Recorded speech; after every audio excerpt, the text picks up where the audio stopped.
নমস্কার, আমি doctor S M Mallick. আমি ডায়াবেটিস রোগীদের চিকিৎসা করি। তো ডায়াবেটিস পেশেন্টরা শীতকাল পড়লে আমাকে একটা কমন প্রশ্ন জিজ্ঞেস করেন, ডাক্তারবাবু এই যে শীতকাল এলো, আপনি জানেন এখন গুড় পাওয়া যায়, নলেন গুড়। তো এই নলেন গুড়ের সন্দেশ বা রসগোল্লা খেতে পারবো কিনা, অথবা পিঠে খেতে পারবো কিনা, বা পায়েস খেতে পারবো কিনা।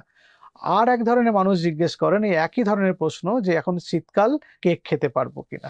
এই ব্যাপারে একটা গাইডলাইন দিন আমাদের। আপনি আমাদের খেতে বলুন। প্রত্যেকের মনের ইচ্ছা এটাই, যে ডাক্তারবাবু আমার ডায়াবেটিস আছে, তাও ডাক্তারবাবুকে জিজ্ঞেস করছি ডাক্তারবাবুর কাছ থেকে একটা পজিটিভ উত্তর পাবো বলে, যে ডাক্তারবাবু খেতে বলবেন। সব ডাক্তারবাবুই তো না বলে দেন, আপনি স্পেশাল কি বলছেন।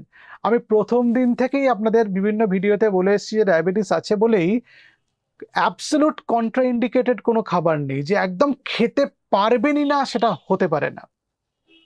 আমি বলি চিনি জাতীয় জিনিসগুলো কম খেতে, মিষ্টি জাতীয় জিনিসগুলো কম খেতে। ডায়াবেটিস এলেই আমি 4টে লাইনে ডায়েট বলি, আপনারা জানেন, যে চিনি, গুড়, মিষ্টি, মধু খাবেন না, মাটির নিচে শাকসবজি খাবেন না, দুপুরে ভাত খাবেন, রাত্রে রুটি খাবেন, ফলের মধ্যে পেয়ারা শশা খাবেন, আর 4টে ফল কম খাবেন, আম, কাঁঠাল, লিচু আর কলা কম খাবেন।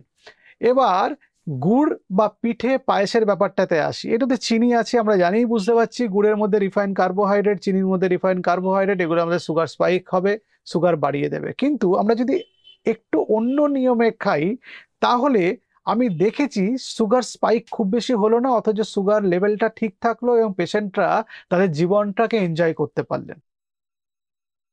আপনি যদি পিঠে, গুড়, পাটালি বা পায়েস বা কেক খুব অল্প পরিমাণে খান, তাহলে আপনার সুগার স্পাইক হওয়ার সম্ভাবনা কমে যাবে। এটা হচ্ছে 1 নম্বর। 2 নম্বর হচ্ছে খাবার পরে বা খাবার শেষে এটাকে খাবেন। একদম খালি পেটে খাবেন না, খালি পেটে খেলে অ্যাবজর্পশন অনেক বেশি হবে, সুগার স্পাইক অনেক হাই হবে।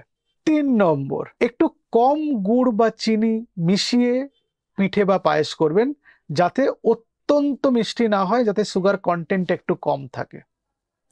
4 নম্বর, যেই দিন সুগারের এই খাবারগুলো বা গুড়ের এই খাবারগুলো বেশি খাচ্ছেন, সেদিন ডায়েটারি ফাইবার আছে এরকম খাবারের পরিমাণ একটু বেশি খান। সেটা শাকসবজি হতে পারে, ফলমূল হতে পারে। 5 নম্বর, সেদিন অন্যান্য খাবারগুলো একটু পরিমাণ কমিয়ে দিন, যাতে টোটাল ক্যালোরি ইনটেকটা ফিক্সড থাকে, ঠিক থাকে।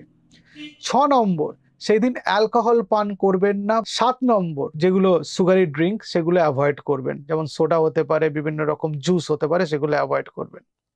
8 নম্বর, যেই দিন এই পায়েস, যে গুড়, এই মিষ্টি জাতীয় জিনিস এগুলো বেশি খাবেন, সেই দিন হাঁটা চলা একটু বাড়িয়ে দেবেন, যাতে আপনি যে এক্সট্রা ক্যালোরি খেয়েছেন সেদিন বার্ন আউট হয়ে যায়।